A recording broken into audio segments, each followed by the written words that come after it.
Boa noite, meus irmãos. Que a paz do Divino Mestre Jesus permaneça em nossos corações hoje e sempre. Jesus, nosso Mestre Maior, quando fazia suas pregações, as suas andanças pelo Oriente, ele que era um líder e com certeza muitas vezes nós achamos que Jesus andava com 12 pessoas, com 12 apóstolos, e quando nós começamos a ler uma parte da história, nós vamos verificar que Jesus estava sempre acompanhado de muitas pessoas. E também que naquele tempo, como um líder, as sinagogas, os templos religiosos ali da época, quando as pessoas se reuniam, na maioria das vezes aos sábados, essas pessoas tinham ali os doutores da lei, provavelmente algo parecido com o que nós estamos agora, e esses doutores da lei, eles faziam ali as leituras das escrituras sagradas do Velho Testamento, e eles, fazendo essa leitura, eles também faziam os comentários para o auditório. E existia espaço para aquelas pessoas que tinham uma certa posição, um certo conhecimento. Essas pessoas podiam também pedir ali a palavra e fazer ali as suas pregações. E também tinha esse espaço de debate, de discussão. E numa dessas, sabendo os fariseus nós já ouvimos muitas vezes, os fariseus era o povo que realmente era como um partido dentro da religião. Eles tinham os partidos, os fariseus, os saduceus, e os fariseus eram os que praticamente mandavam no templo, era a maioria, e a maioria das coisas que aconteciam era submetida aos fariseus. E eles, sabendo que os saduceus, que Jesus tinha numa reunião feito os saduceus se calarem, pelo seu conhecimento superior, os fariseus convidaram Jesus para um desses encontros. E Jesus, nesse encontro, um dos doutores da lei chama a responsabilidade, faz uma pergunta para Jesus, qual era o maior mandamento de todos? E ele, com certeza, ele não estava fazendo aquilo para que Jesus respondesse da forma que foi respondido, mas para que pegasse ali, de alguma maneira, um erro do mestre. E ele disse o seguinte: o maior mandamento de todos é amar a Deus sobre todas as coisas, com todo o seu coração, com todo o seu espírito e com toda a sua alma. E seguindo a esse, amar o teu próximo como a você mesmo. Olha só o que Jesus disse para nós: amar a Deus sobre todas as coisas e ao próximo como a si mesmo. Já provavelmente alcançando aí quase 2000 anos que o mestre disse isso para nós. E ele disse mais nessa reunião. Ele disse ainda: toda a lei e os profetas estão aí. Está resumido nesses mandamentos. Toda a lei e os profetas.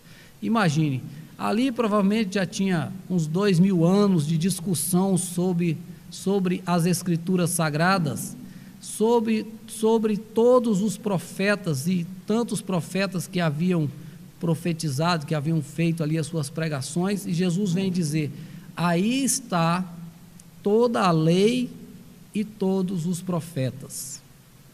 Isso, muitas vezes nós nem paramos para analisar o que significa isso, mas isso é grandioso, isso é sublime, porque nós, como nós falamos aqui, ainda estamos aí perto de completar 2000 anos que Jesus disse isso.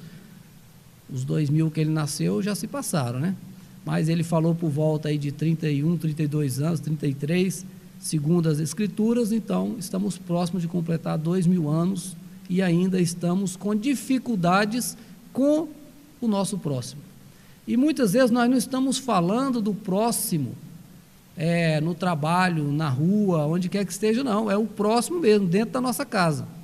dentro da nossa casa, dentro do familiar, do consanguíneo e até mesmo dentro das casas espíritas, que nós sabemos que temos dificuldades em todos os lugares. Então veja as nossas dificuldades 2000 anos depois, quando Jesus disse: amar ao próximo como a você mesmo. Mas talvez porque nós não aprendemos ainda a nos amar, a nos respeitar como deveríamos. Mas tudo isso é um processo que cada um de nós estamos vivendo. Quando ele fala de indulgência, para nós chegamos aqui no Evangelho, ele diz que essa indulgência ela fala de clemência, de tolerância, fala de perdão. Não tem como falar sobre indulgência se não falar de perdão. E nesse capítulo, nesse subtítulo, indulgência, nós vamos praticamente ali, tem umas 4 ou 5 comentários ou trechos trazidos por espíritos que falam, em todos eles, falando da indulgência e complementando com o perdão. Numa dessas, nós vamos encontrar aí, bem na primeira passagem ali, se não falha a memória, de São Luís, quando ele diz que Deus castiga. E aí nós vamos pensar assim: como é esse negócio aí? Se nós estudamos aqui a vida toda que Deus não castiga, que Deus não pune, mas está escrito no Evangelho. E muitas traduções nós vamos encontrar ali que Deus castiga e que Deus pune.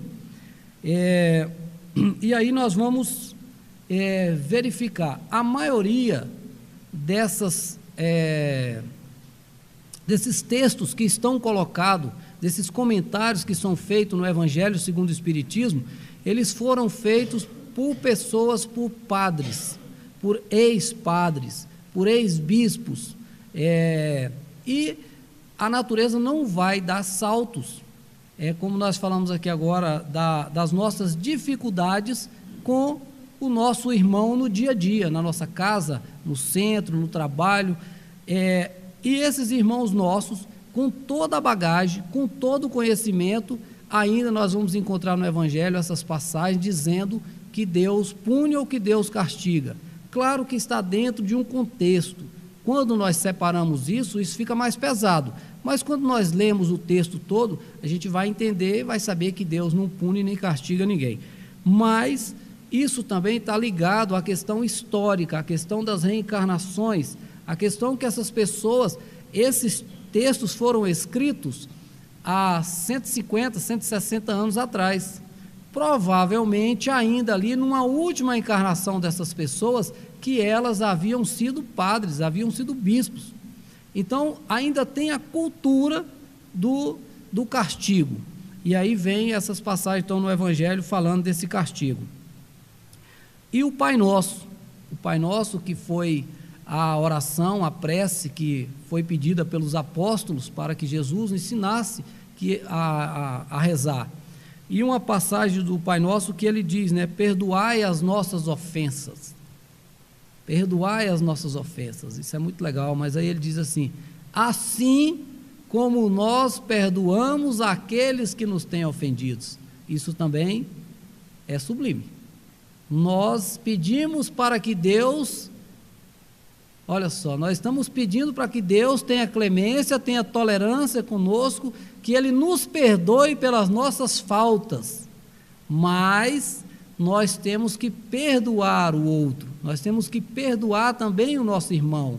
Vê que Jesus, quando faz a lição, Ele não deixa lá barato não, Ele diz: olha, coloca aí, mas assim, perdoai as nossas ofensas. E o que nós queríamos com esse perdão? Perdoar algo que nós ofendemos alguém em troca de quê? Se não houvesse também a nossa parte, a nossa contrapartida. Então, assim, seria muito fácil. Eu me arrependi aqui totalmente, e aí eu queria que Deus me perdoasse. E o outro? Então, ele fala assim para a gente, da questão desse perdão, mas ele também está dizendo para a gente, mas aí vamos aqui para essa recompensa. Que Deus, na mesma altura que ele não pune, que nós conversamos aqui agora há pouco, mas também ele não recompensa. Ele não vai recompensar aquilo que nós não fizemos, aquilo que nós deixamos de praticar o bem. Como ele vai recompensar algo que nós deixamos de fazer? É como quando nós estamos no nosso trabalho, como no esporte, quando alguém se candidata ali a ser atleta, que vai em busca de algum objetivo, como ele faz um sacrifício, muitas vezes abre mão da vida dele para alcançar aquele objetivo, aí ele está buscando a recompensa. Muitos acham que vão chegar lá sem fazer esse sacrifício. Aí ficam reclamando, ficam pelo caminho, e muitas vezes na nossa vida também é assim. Nós lembramos, quando estávamos aqui lendo essa passagem do Evangelho, de uma história muito interessante de um jovem chamado Gesiel. O Gesiel, ele era de uma família judaica, morava numa cidade chamada Corinto, na Grécia, e esse jovem, ele morava com a irmã e o pai, e foram criados ali pela mãe e pelo pai, lendo as Escrituras e ensinando para eles a forma corretamente de viver dentro dos princípios de respeito para com o próximo. E esse jovem, certa vez, por um descuido emocional, moral do pai, o pai coloca fogo numa chácara vizinha que era de um político romano famoso. E o Gesiel, sem saber do que estava acontecendo, vai ali tentar apagar o fogo e salvar aquelas criaturas que estão ali também naquela chácara. Mas o político tinha interesse também no sítio que era deles e manda prender os dois. E a irmã também, uma jovem, ainda com 17, 18 anos, e ele, o Gesiel, com aproximadamente 26 anos. E eles são presos e são chicoteados, dormem na prisão, inclusive ela. No outro dia, quando é feito esse julgamento, ele ali à noite ainda consegue, todo cortado das chicotadas, consegue consolar o pai, consegue consolar a irmã, e na hora do julgamento, a irmã estava ali muito triste, obviamente, e o pai diz que tinha sido ele que tinha colocado fogo na chácara, e o Gesiel, com toda a coragem, diz: não, quem fez isso fui eu. Para livrar o pai ali ainda do sofrimento, ele se coloca na posição, ele diz: olha, o juiz, sabendo que não tinha sido, ele diz: não foi você, mas você vai apanhar a si mesmo. Então ele açoita o pai até a morte e transfere esse jovem para ser ali, trabalhar nos barcos, remando, que naquele tempo o motor ali era o braço, e já naquele tempo a política era bem complicada, porque essas pessoas julgavam e colocavam essas pessoas como escravo, no caso do Gesiel, exatamente para que ele fosse vendido para um terceiro, e esse terceiro vendia então para esses pessoas que faziam a navegação, e ele se torna um escravo, e ele jamais reclamou daquela situação dele, sempre foi então tolerante, sempre perdoou todas aquelas pessoas que faziam tudo aquilo com ele, tinha feito com a família. Nunca mais tinha encontrado a irmã, o pai tinha morrido ali mesmo naquela noite, naquela manhã, no julgamento, próximo a eles, e ele um escravo. Mas ele fazia as coisas com tanto amor dentro daquele barco, não reclamava de nada. Quando tinha um companheiro ali adoecido, que estava enfraquecido, ele dobrava as suas forças para que superasse, para que aquele companheiro não fosse chamado a atenção. Ele vivia buscando o que era melhor para todas aquelas pessoas dentro daquele barco. Certa vez embarca nesse navio um cidadão, um político romano famoso, mas do coração bom. E esse político, ele fica doente, ele pega uma peste, e essa peste já tinha tirado a vida de outros marinheiros. E aí o chefe ali das pessoas, dos remadores, dos escravos, tinha dito: olha, tem um escravo aí que ele é diferenciado, porque o capitão lá do navio queria jogar esse político no mar. E o outro disse: olha, é melhor a gente não fazer isso não, esse cara é influente aí em Roma, isso pode dar problema para a gente. Disse: olha, o cara está doente mesmo, quem vai saber o que nós fizemos com ele? Aí esse chefe diz: olha, é melhor a gente pegar esse escravo e colocar para cuidar dele. A gente coloca ele num quartinho escondido, deixa ele lá, a hora que ele adoecer também, se morrer, joga os dois. E assim foi feito. O político romano se cura, mas o Gesiel adoece. E ali, já à beira da morte, eles também fizeram a mesma proposta para o político: vamos jogá-lo ao mar, que não vai fazer diferença para ninguém, é simplesmente um escravo. E esse escravo também, sem reclamar de todo aquele trabalho, sem medo de pegar aquela peste, tratou com muito carinho, com muita atenção o paciente até que ele se recuperasse totalmente. Quando ele se recupera, ele diz: olha, eu não posso fazer isso com essa pessoa, porque eu devo a ele, eu devo a minha vida a ele, eu não posso fazer isso. Mas ele era um escravo, ele também não poderia correr o risco de dizer que ajudou um escravo. Ele disse: olha, vamos fazer o seguinte, à noite, quando tiver todo mundo dormindo, você me coloca aqui num barquinho, eu levo, encosto ele aí num barranco, deixo ele por aí e a gente vai embora. Pelo menos eu fico com a consciência mais tranquila que nós não jogamos ele aí para os peixes. E aí, quando ele chega, ele coloca um dinheiro ali na roupa dele e volta para o barco, e ele fica ali doente. Chega uma pessoa para assaltá-lo ainda, mesmo doente, de madrugada, chega uma pessoa ali com uma faca para tomar as coisas dele, e a pessoa ia matá-lo. Ele disse: olha, não faço isso não, eu tenho aqui um dinheiro, e era uma quantia significativa, que o político tinha dado a ele. E ele então diz: olha, tem um dinheiro na minha roupa, pega esse dinheiro para você, mas me ajuda, me leva para algum lugar que eu possa ser atendido. E essa pessoa, mesmo sendo malfeitor, ele conhecia um rapaz naquela cidade, um moço, que cuidava de pessoas doentes. Então ele leva para a casa desse moço. Chega lá na casa desse moço, ele diz assim: olha, hoje à noite mesmo eu tenho uma carroça aqui preparada, que eu vou levar um doente que está comigo, que eu vou levar para a casa do caminho. Ele não sabia nada disso, estava doente, com febre alta. Pode deixar que eu cuido dele. Colocou-se nessa carroça e ele foi levado a Jerusalém, para a casa do caminho, onde essa casa era administrada por Pedro mesmo, aquele que conviveu com Jesus. E ele, chegando ali, ele é cuidado e se fortalece e se torna, dentro da casa do caminho, um dos maiores pregadores. A sua vivência permitiu a sua vivência com a família, estudando as Escrituras, o Velho Testamento. Quando ele ouve a história de Jesus, pela primeira vez ali, através dos apóstolos, ele não teve nenhuma dúvida que Jesus era o Messias.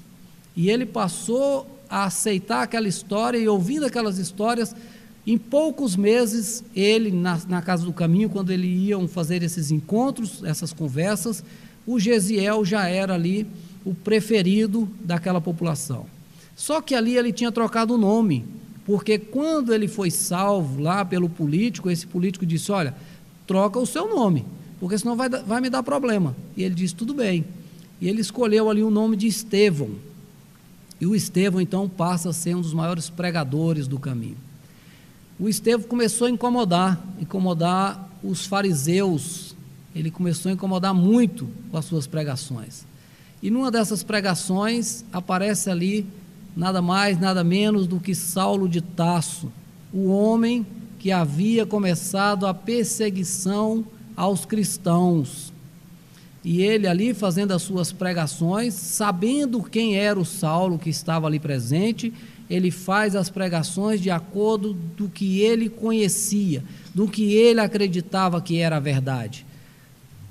E existe ali um tumulto, e a partir dali o Saulo já tomou ali um ódio por aquela criatura, mas ele tinha um ódio, mas ele não entendia como alguém poderia acreditar naquela questão que era a boa nova, o evangelho de Jesus. Como alguém poderia acreditar naquilo? Porque ele tinha uma outra crença. E aí, resumindo essa história, porque ela é muito bonita e ela é contada em mais de 300 páginas, ele é condenado à morte, ele é preso, é condenado à morte, e algumas vezes, quando estava ali sendo julgado, eles diziam que bastava ele dizer que não acreditava no Cristo, que ele seria solto, seria um homem livre, e ele dizia que não, que ele acreditava que o Evangelho era a verdade que ele conhecia, era a libertação, que ali ele já sabia que ele não estava mais preocupado com o corpo físico, Ele já sabia que a vida continua, que a verdadeira vida é a vida do Espírito, e isso não o incomodava mais. E ele tinha que fazer esse marco na vida dele. E nós acreditamos hoje que o Estevão foi a pessoa que mais mexeu na cabeça de Paulo de Tarso. Paulo de Tarso, depois todos conhecem a história, uma história belíssima, mas que mesmo ali foi a primeira pessoa a perseguir os cristãos, que mandou fazer muitas atrocidades contra aquelas pessoas, mas que desde que conheceu o Estevão, ele não teve mais sossego, não teve mais paz, porque ele não conseguia entender aquilo. E isso ainda complicou mais na cabeça dele ainda, porque quando nós estamos falando aqui dessa tolerância, desse perdão, esse mesmo Estevão, ele tinha muito disso. Ele não condenava, ele não criticava nada daquilo que os fariseus estavam aprontando com ele. Muito pelo contrário, ele ia sempre sereno e sempre falava do Cristo, sem dizer algo contra a religião, que ele tinha todo esse ensinamento quando tinha sido jovem ainda, criança, e até os 26 anos, quando estava ali com seus pais. E quando ele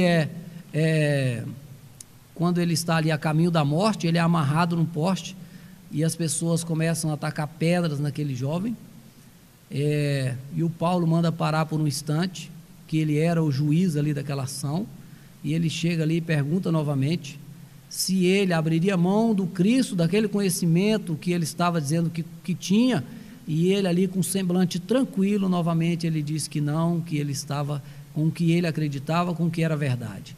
Isso deixava aquele homem atordoado. Quando ele percebe, porque como ele tinha trocado de nome, a noiva do Paulo, que estava ali, Abigail, reconhece, ela estava de olhos fechados, porque ela também tinha os princípios da tolerância, o princípio da indulgência, o princípio da caridade, que ela tinha aprendido com a sua família. Ela não tinha, mesmo ali fazendo a vontade do noivo de estar ali no tribunal, mas ela estava de olhos fechados, porque ela não tinha coragem de ver aquele ato que estava sendo cometido naquele local. E aí, quando ela abre os olhos, ela vê que aquela pessoa que estava ali era o seu irmão. Mas ela não entendia pelo nome Estevão, porque na verdade ele se chamava Gesiel. E o Paulo então fica sabendo disso quando ela diz: é meu irmão, e ele ali envergonhado, porque ele era uma das pessoas mais famosas do Sinédrio de Jerusalém, então ele tinha muita influência religiosa e política. Ele manda recolher então aquela pessoa, manda recolher o Gesiel ali para dentro de uma salinha, leva a sua noiva junto, mas naquele instante ali, quando ele acha assim que aquele irmão e aquela noiva tomaria assim muita raiva, muito ódio dele, mais uma vez, para sua surpresa, o Gesiel pede para a irmã para que traga o noivo próximo dele, e quando ele se aproxima, ele pede perdão a ele, e ele diz assim que ele nada tinha feito que o aborrecesse, que ele estava ali fazendo o que ele acreditava. E o Paulo então fica mais ainda mexido com isso, e o Gesiel desencarna ali com muita tranquilidade, com muita paz, pedindo a ele que cuidasse da sua irmã. Mesmo sabendo de tudo o que havia acontecido, aquele espírito ainda tinha essa tranquilidade.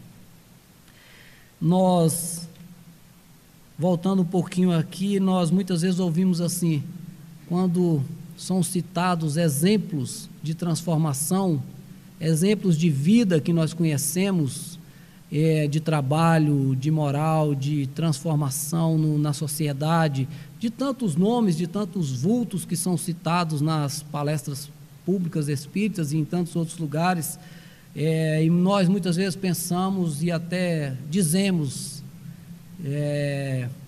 mas esse daí era diferente, esse daí era o Chico Xavier, mas esse daí era o Gandhi, esse daí era a Madre Teresa, daí, esse daqui também somos nós, somos criaturas que fomos criadas pelo mesmo pai que criou o Chico, o mesmo pai que criou a irmã Dulce, que criou a Madre Teresa de Calcutá. Agora nós vamos criando as nossas desculpas para a nossa transformação. Essa é a verdade. Nós vamos criando as nossas, como diz um amigo, as nossas muletas para que a gente não faça a nossa transformação, que nós falamos aqui da prece maior, da oração maior que foi criada por Jesus, quando ele diz aqui para a gente: perdoai as nossas ofensas, assim como nós perdoamos aqueles que nos têm ofendidos. Há 2000 anos estão aí todos os ensinamentos. Nós falamos aqui bem no início, quando Jesus disse para nós: olha, amar a Deus sobre todas as coisas. Nem conhecemos, nem sabemos como é esse Deus. Então, assim, agora, amar o próximo está do nosso lado. E conversávamos agora há pouco com uma amiga, e a gente pensava assim: como essa questão desse perdão que ele fala aqui para a gente no Evangelho, e aqui também está dizendo, tem que haver o sacrifício, tem que haver, não é sacrifício de maltratar o corpo físico, não é de maltratar os pensamentos, não, é o sacrifício de mudança, é o nosso sacrifício pessoal, íntimo, de mudar os nossos pensamentos, mudar as nossas atitudes, porque nesse capítulo, na indulgência aqui, nós vamos ouvir, eles vão estar dizendo sempre para a gente, que é na questão da nossa mudança íntima, da nossa mudança interior. É essa a diferença, é isso que ele está pedindo aqui para a gente no Evangelho. Não é fácil, não. Nós, muitas vezes, a gente chega empolgado para falar, a gente leu, e é difícil para todo mundo. É difícil, mas não é impossível. Pelo que nós aprendemos dentro da doutrina espírita, nenhum daqueles irmãos que chegaram na qualidade que chegaram, esses irmãos que nós citamos, não chegaram por, como foi dito antes, sem o esforço, sem o empenho, sem a dedicação. Vide isso, a biografia do Chico, o que esse homem enfrentou, mesmo com todo esse ensinamento que ele nos deixou. Não podemos tirar as obras do Chico hoje. Se a gente fosse observar apenas o que ele vivenciou, o que ele deixou de exemplo para nós, já valeria a pena. Então, a gente sabe que como esse espírito sofreu nessa última encarnação, sofreu com dificuldades financeiras na infância, sofreu com a família, sofreu com várias doenças, mas deu a volta por cima. E isso está dentro de cada um de nós. Essa mudança, essa questão do pensamento, de não fazer juízo de quem está do nosso lado. E aqui ele está dizendo para nós, o Sivaldo colocou aqui um reloginho para a gente olhar de perto aqui, eu vi que já passou, nesse aqui já passou 2 minutos. Então, assim, todas essas passagens aqui, vocês podem ler sobre a indulgência no Evangelho segundo o Espiritismo, ele está dizendo assim para a gente, seja severo com você mesmo, seja indulgente com o seu próximo. Nós desejamos a todos um excelente trabalho. Os que estão em tratamento podem seguir lá para o primeiro andar, acho que aqui embaixo também tem um grupo. Sigamos todos em paz.